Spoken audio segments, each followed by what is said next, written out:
So hi అండి. ఈసారి like ఆన్లైన్లో మనకు కొత్త రకం బాక్సెస్ వచ్చాయి. తెలియని వాళ్ళ కోసం నేను చెప్తున్నాను.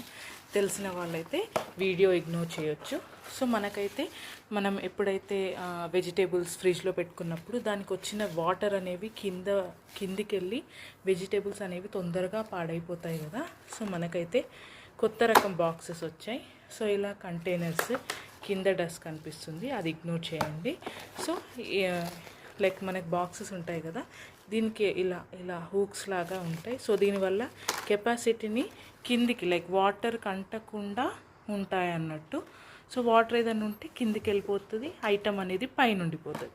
సో దీంట్లో వెజిటేబుల్స్, మనకు ఫ్రూట్స్ ఏదైనా మన ఇష్టం వచ్చినట్టు ఏదైనా మనం పెట్టుకోవచ్చు.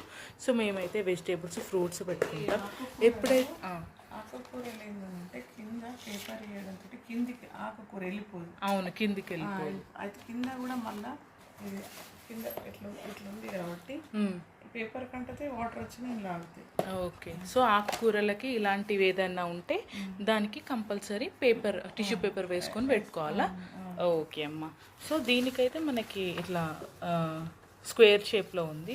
ఈ బాక్స్ రెక్టాంగిల్ షేప్లో ఉంది కాబట్టి దీనికి ఇలా వచ్చింది. సో ఇలా అయితే మనం ఆర్గనైజ్ చేసుకొని మనకి ఏది కావాల్సి వస్తే ఫ్రిడ్జ్లో ఇలా ఆర్గనైజ్ చేసుకొని ఆర్గనైజర్ బాక్సెస్లో పెట్టుకోవచ్చు. Thanks for watching our video. Bye.